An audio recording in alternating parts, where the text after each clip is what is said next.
யார் அடிமை அப்படின்னு ஒரு போட்டி நடந்திருக்கு. அடிமை தான் வாழ்க்கை முழுசும். விஜயனுடைய அடிமை ஆதவ அர்ஜுனா. ஆதவ அர்ஜுனெல்லாம் பேச வேண்டியதுதான். அமெரிக்கா அதிபரிடம் எடப்பாடியார் வந்து வேண்டுகோள் வைத்தார். அதிமுக பேரை உச்சரிப்பதற்கு இன்றைக்கு பயப்படாது. 42% நாம் இருக்கோம். எத்தனை சதவீதம்? 30% இருக்கு. 42% 30% இருக்கு. 42% நாம் இருக்கோம். வெல்கம் டு பாலிடிக்ஸ் பேசுறாங்க.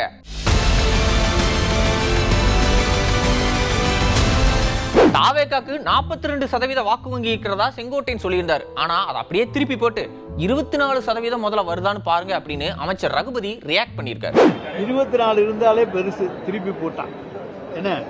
அதனால செங்கோட்டையனுக்கு என்றைக்குமே அரசியலினுடைய புள்ளி விவரங்கள் தெரியாது. அவருக்கு டூர் போக தெரியுமே தவிர மக்களுடைய மனதை அறிய தெரியாது. 42 24 கிடையாது, அதுக்கு குறைவுதான்.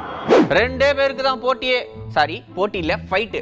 ஒன்னு டிஎம்கே, இன்னொன்னு ஏடிஎம்கே. அதை விட்டுட்டு சும்மா குறுக்க இந்த டிவிகே பத்தி கேட்காதீங்க அப்படின்னு அதிமுக முன்னாள் அமைச்சர் செல்லூர் ராஜ் அவர்கள் கொந்தளிச்சிருக்காரு.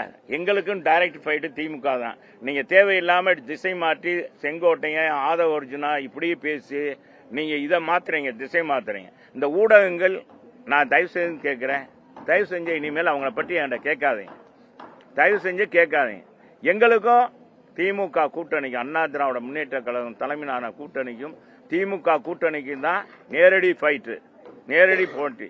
அது மட்டும் இல்ல, செங்கோட்டையனுக்கும் சிறப்பு பதிலடி அர்ச்சனைகளும் பண்ணியிருக்காரு. விஜய முதல்வர் ஆக்காம அவர் ஓய மாட்டேன் அப்படின்னு வேற சூளுரை கொடுத்திருக்காரு. எந்த நாட்டுக்கு முதலமைச்சர் ஆக்க போறாரு? கல்லூரிக்கு முதல்வர் ஆக்கணும், இல்லைன்னா ஏதாச்சும் முதல்வர்.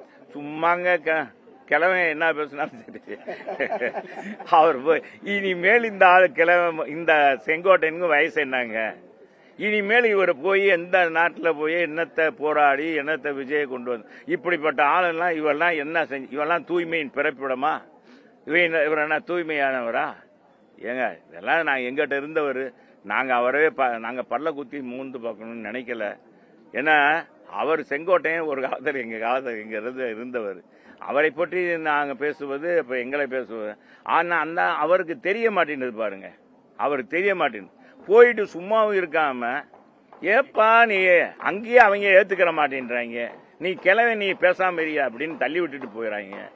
அப்புறம் எதுக்கு நீ இது மாதிரி பேசுறதுனால செங்கோட்டையனை ஏத்துக்கிற போறாங்க? முன்னாள் முதலமைச்சரா இருந்திருக்காரு, அவருக்கு ஊழலை பத்தி கூட தெரியாதா அப்படின்னு எடப்பாடி பழனிசாமி அவர்களை பார்த்து பரிதாபப்பட்டிருக்காரு தாவேகா அருண்ராஜ். எப்படி சொல்றதுன்னு தெரியல. அவர் ஒரு முதலமைச்சரா இருந்திருக்காரு, ஊழல்னா என்னன்னு ஃபர்ஸ்ட் தெரியணும். இது வரைக்கும் அவர் அரசு பதவியில இருந்ததே கிடையாது. எதை வச்சு ஊழல்னு சொல்றாரு? ஊழல் தடுப்பு சட்டம்னா அவருக்கு தெரியுமா? ஒரு முதலமைச்சரா இருந்திருக்காரு, ரொம்ப பரிதாபமா இருக்கு. அமெரிக்க அதிபர் டொனால்ட் ட்ரம்ப் இருக்காருல்ல, அவர்கிட்ட சாதாரணமா பேசினா எல்லாம் வேலைக்கு ஆகாது, சைலண்டா ராஜதந்திரத்தோட பேசினாதான் வேலைக்கு ஆகுமா. அதே மாதிரி பிரதமர் மோடி இருக்காருல்ல, அவர்கிட்ட ஒரு தடவை கோரிக்கையை வச்சாலும் வேலைக்கு ஆகாது, தொடர்ந்து வச்சுக்கிட்டே இருந்தாதான் அமெரிக்க அதிபர் கிட்ட ராஜதந்திரத்தோட பேசுவார். அந்த தொடர் கோரிக்கையை வச்சது யார் தெரியுமா? எதிர்க்கட்சி தலைவர் எடப்பாடி பழனிசாமி அவர்கள் மட்டும்தான், வேற யாருமே இல்ல அப்படின்னு சொல்லியிருக்காரு அதிமுக முன்னாள் துணை சபாநாயகர் பொள்ளாச்சி ஜெயராமன். திருப்பூருக்கு பனியன் தொழிலை ஊக்கப்படுத்துவதற்காக அமெரிக்கா அதிபரிடம் எடப்பாடியார் வந்து நம்முடைய பிரதமர் மோடி அவர்களிடத்திலே வேண்டுகோள் வைத்தார், தொடர்ந்து வேண்டுகோள் வைத்தார். மோடி அவர்கள் ட்ரம்பிடத்திலே மௌனமாக என்னென்ன முறையிலே அணுக முடியுமோ அணுகி இன்னைக்கு ராஜதந்திரத்தோடு இன்றைக்கு அறிவிக்கப்பட்டிருக்கிற வரி குறைப்பு என்பது அதிக நன்மை பயக்கக்கூடிய திருப்பூருக்கு தான். வேதநாயகம்னா பயம் அப்படின்னு நடிகர் விஜய் நடிச்ச வேட்டைக்காரன் படத்துல ஒரு டைலாக் வரும். அதே மாதிரி அதிமுகனா விஜய்க்கு பயம் அப்படின்னு முன்னாள் அமைச்சர் கடம்பூர் ராஜு ஒரு வீடியோ ஆதாரத்தோட ஒரு குட்டி ஸ்டோரியை சொல்லியிருக்காரு. விஜய் அதிமுக பேரை சொல்லாம இருக்கிறதுக்கு ஒருவேளை இதுதான் காரணமா இருக்குமோ? இன்னைக்கு விஜய் சொல்றாரு, புரட்சி தலைவர் எம்ஜிஆர் கட்சி ஆரம்பிச்சாரு, தம்பி ஓடுது, தம்பி தான் கூப்பிடணும் விஜய். ஏன்னா வயசு என்கிட்ட ஒரு மெர்சல் படத்துக்கு வந்தாங்க, அந்த படத்தை காமிக்க மெர்சல் படம் ரிலீஸுக்கு நான் அந்த செய்தி துறையில் அமைச்சர், அந்த சினிமா துறை என்கிட்ட தான் இருக்கு, நல்லா கேளுங்க, எல்லா மக்களும் தெரியும். அவன் அந்த படத்துக்கு ஒரு பிரச்சனை வருது. அன்னைக்கு அண்ணன் எடப்பாடியார் முதலமைச்சராக இருக்காரு. இந்த அனிமல் வெல்ஃபேர் போர்டு, விலங்குகள் நல வாரியம்னு ஒரு தலைமையிட இருக்கு. சென்சார் போர்டு இன்னைக்கும் சென்சார்ல சிக்கிட்டு கிடக்க போவோம். ஜனநாயகத்துக்கு சென்சார்ல இன்னைக்கு மாட்டிட்டு இருக்க போதில் மெர்சல் ஒரு படத்துக்கு வந்துச்சு. வந்த உடனே இங்க வந்தார், பார்க்க வந்தார். இது ஒன்றும் தப்பு இல்லை, நாங்கள் செய்ய வேண்டிய செஞ்சோம். இருந்தாலும் அந்த விளக்குகள் நலவாரியம் அதில் என்ன போடுவாங்கன்னா, நீங்கள் சினிமா நிறைய பார்த்துருப்பீங்க, அது தமிழ் கூட தெரியும். அந்த டைட்டில் போடும்போது விலங்குகள் துன்புறுத்தப்படவில்லை என்ற ஒரு சான்றிதழ் வந்தால் தான் படம் ரிலீஸ் ஆகும். அதுக்கு இதுக்காக வந்ததுக்கப்புறம் அவர் பார்க்கலாம், எங்களுக்கு கடமை இதுக்காக உலகத்தை சொல்ல. ஏன்னா அன்னைக்கு அவர் சொன்ன வார்த்தை உங்களுக்கு தெரியும். அன்னைக்கு விஜய் நம்மளை தேடி வந்தாரு, இன்னைக்கு விஜய் தம்பிகள் தான் நம்மளை தேடி வந்தீங்க. அன்னைக்கு விஜய் நம்மளை தேடி வந்தாரு, அதுவும் ஞாயிற்றுக்கிழமை. இன்னைக்கு விஜயோட தம்பிகளை அவரை பற்றி யதார்த்த நிலையை புரிந்து கொண்டு அது வெற்றி கழகம் இல்லை, வெற்றி கழகம் தான். விஜய் யாராவது வெற்றி கழகம்னா அது வெற்றி கழகம், உண்மையான வெற்றி கழகம், புரட்சி தலைவர் இருந்த வெற்றி சின்னமான இரட்டைகளை உள்ள இயக்கம் தான் வெற்றி கழகம் என்று சொல்லி இங்கே வந்திருக்கீங்க. கொடுப்போம். இப்ப சொல்ற இந்த கட்சி பேர் சொல்லாம திமுக பாஜக கொள்கை எதிரியா, அரசியல் எதிரி திமுக. பாஜக தலைவரை மற்றும் போல அவர் சொன்னதை பத்தி எங்க ஒண்ணு ஆட்சேபம். அவருக்கு என்னன்னா அண்ணா திமுக பேரை சொல்றதுக்கே அவர் பயம். அதான் நீங்க எந்த கணக்கு சொல்லுங்க, நாங்க எடுத்துக்கிட்டோம்னா அண்ணா திமுக பேரை உச்சரிப்பதற்கே இன்றைக்கு பயப்படாது. யாரு தம்பி விஜய், அவர் கள நிலவரத்து யார் அடிமை அப்படின்னு ஒரு போட்டி நடந்திருக்கு. தாவேக்கு ஆதவ அர்ஜுனா பேசும்போது திமுகல கூட்டணி கட்சிகளை அடிமையா நடத்துறாங்க அப்படின்னு சொல்லியிருக்காரு. வழக்கமா அதிமுகவை பார்த்து இதே டைலாக திமுக சொல்லுவாங்க. ஆனா ஆதவ் ஏன் அப்படி சொன்னாரு? காங்கிரஸ் எடுத்துக்கோங்க, நவம்பர் மாசமே சொல்லிட்டாங்க பேச்சுவார்த்தை பண்ணணும்னு. டிசம்பர் மாசம் 15க்குள்ள பேச்சுவார்த்தை முடிக்கணும்னு சொல்லிட்டாங்க. ஜனவரி 15 ஆயிடுச்சு, பிப்ரவரி 15 வரப்போகுது. ஆனா திமுக பேச்சுவார்த்தை குழு போடவே போடாது. ஏன் தெரியுமா? எப்ப தெரியுமா போடுவாங்க? நீங்க சொல்லுங்க. எலெக்ஷன் கமிஷன் டிக்ளேர் பண்ண அடுத்த மாசம் மார்ச் 5ஆம் தேதி 6ஆம் தேதி எலெக்ஷன் கமிஷனோட நோட்டிபிகேஷன் டிக்ளேர் பண்ணுவாங்க. அதுக்கு ஒரு 3 நாளுக்கு முன்னாடி ஒரு குழுவை போட்டு நீ வெளியே போனன்னு நினைச்சுக்கோ, உன்னை துரோகின்னு சொல்லிடணும்.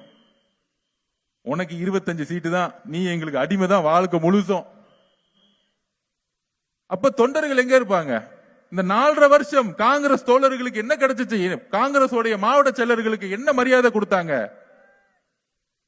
அப்ப ஒண்ணுமே இல்ல. திமுக செய்தி தொடர்பாளர் யாரா இருந்தாலும் எதிர்க்கட்சிகளுக்கு பதில் சொல்ல உடனே என்ட்ரி கொடுக்கிறது அமைச்சர் ரகுபதி தான். திமுகவை பார்த்து ஆதவ் பேசுனதுக்கு யாரெல்லாம் அடிமைன்னு ஒரு விளக்கம் சொல்லியிருக்காரு ரகுபதி. ஆதவ அர்ஜுனா யாருங்க பேசுறது? எங்களுடைய கூட்டணியில் இருக்கவங்க சொல்றாங்களா? நாங்க பாருங்க, அடிமை பழனிசாமி, விஜயனுடைய அடிமை ஆதவ அர்ஜுனா. இந்த அடிமைகளுடைய பேச்சுக்கெல்லாம் நாங்கள் பதில் சொல்ல வேண்டிய அவசியம் கிடையாது. நாங்கள் சம இடத்திலே அவர்களை வைத்துக் கொண்டு ஈக்குவலாகத்தான் எங்களுடைய கூட்டணி தலைவர்களை வைத்துக் கொண்டிருக்கிறோமே தவிர யாரையும் ஆண்டான் அடிமையை போல நடத்துகின்ற பழக்கம் திராவிட முன்னேற்ற கழகத்துக்கு எந்த காலத்திலும் கிடையாது. தலைவர் கலைஞர் காலத்திலும் கிடையாது, இன்றைக்கு தலைவர் தளபதியினுடைய காலத்திலும் கிடையாது. எல்லோருக்கும் ஒரே மாதிரியான மதிப்பளிக்கக்கூடிய ஒரே இயக்கம் எங்களுடைய திராவிட மாடல் இயக்கம். ஆதவ் சொன்னதுக்கு பதில் அதிமுக சைடுல இருந்து என்னவா இருக்கும் அப்படின்னு பார்த்தா, அந்த பக்கம் முன்னாள் அமைச்சர் செல்லூர் ராஜு வேற ரூட்ல போய் ஆதவ் குடும்பத்தை எல்லாம் வம்புக்கு இழுத்திருக்காரு. ஆதவ அர்ஜுனா பேச வேண்டியதுதான். ஏன்னா அவர் தூய்மையின் பிறப்பிடம், தூய்மையான குடும்பம். அதை இந்த நாட்டுக்காக தேசத்திற்காக மக்களுக்காகவும் தியாகம் புரிந்த அந்த குடும்பம். அப்படிப்பட்ட குடும்பத்திலிருந்து வந்தவர் இல்லையா, அவர் பேச வேண்டியதுதான். ஏன்னா அப்படிப்பட்ட ஏன்னா இந்த நாட்டில் ஏழை ரத்தத்தை உறிஞ்சி அட்டையை போல் வளர்ந்த குடும்பம் அந்த குடும்பம்.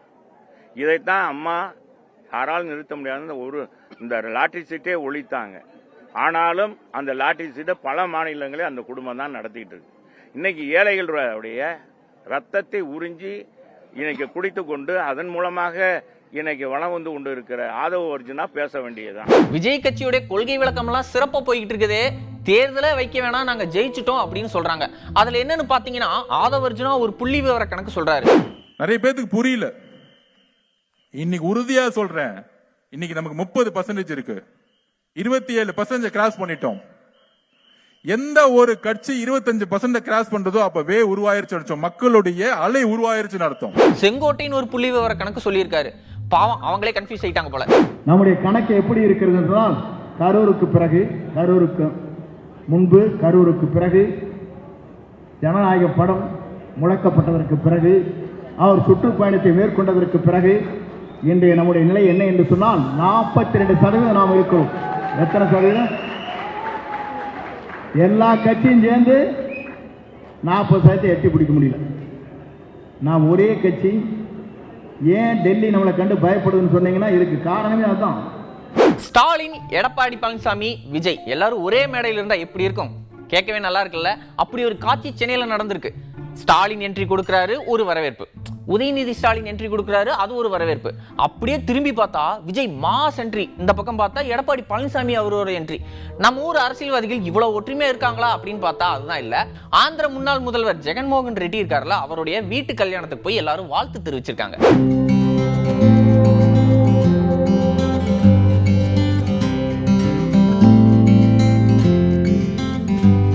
விஜய் கட்சிக்கு கொள்கை இல்லை அப்படின்னு பாஜக மாநில தலைவர் நயினார் நாகேந்திரன் பேசினார்.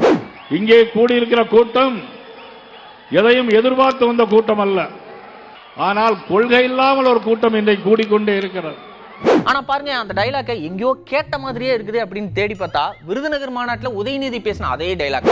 எந்த அமைப்பு பலமும் இல்லாம, எந்தவித கட்டுப்பாடும் இல்லாம, கொள்கைனா என்ன, லட்சியம்னா என்னன்னு எதுவுமே தெரியாம வெற்று கூச்சல் போடுகின்ற ஒரு கூட்டம் இன்னைக்கு தமிழ்நாட்டில் சுத்திக்கிட்டு இருக்கு. ஒருவேளை அதே டெய்லர் அதே வாடகையா இருக்குமோ? இன்னைக்கு மாதிரியே நாளைக்கும் யாரெல்லாம் அரசியல், அதாவது பாலிடிக்ஸ் பேசியிருக்காங்க அப்படிங்கிறத அடுத்த எபிசோட்ல பார்க்கலாம். அதுவரை நன்றி, வணக்கம்.